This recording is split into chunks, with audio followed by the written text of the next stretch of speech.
General Syed Asim Munir साहब, जिन जमातों को आपने दहशतगर्द करार देकर ख़त्म किया था, कभी ज़रब अज़म के उन्वान से, कभी रद्दुल फसाद के उन्वान से, आप भी उनकी बेखनी आप कर रहे हैं, उनके नज़रिया को आप लेकर बिल में ला रहे हैं।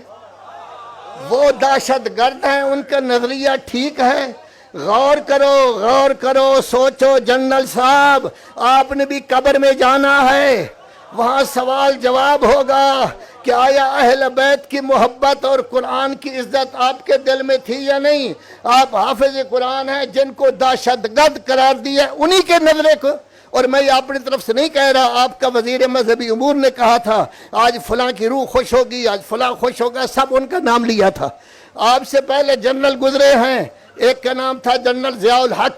जिस वक़्त बुश आया है, नायब सदर बुश, और आके उसने हुकूमत पाकिस्तान जनरल ज़ियाउल हक से कहा है कि आपकी जो फौज सऊदी अरब में है उसको इराक में भेजे ताकि ईरान के साथ लड़े। तो जनरल ज़ियाउल हक ने जवाब ये दिया था, मेरी फौज मुस्लिम है, सुन्नी नहीं, मैं उसका तिया पांचा नहीं कर सकता।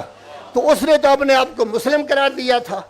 जनरल मुशर्रफ साहब की तकरीर मैंने खुद सुनी है, सीरतुन नबी की कन्वेंशन सेंटर में इस्लामाबाद में हो रही थी। हम 5-6 शिया उलमा थे, 300-400 के करीब अहले सुन्नत के उलमा।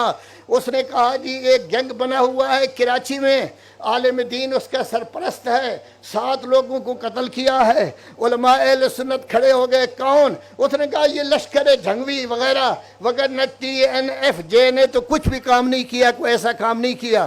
तो वो भी कह रहा था कि ये लोग दहशतगर्द हैं। तो आपके 2 जनरल ये कह रहे थे आप भी तहकीक करें, दहशतगर्दों के नजरिए को आप पूरी कौम पर लागू करना चाहते हैं।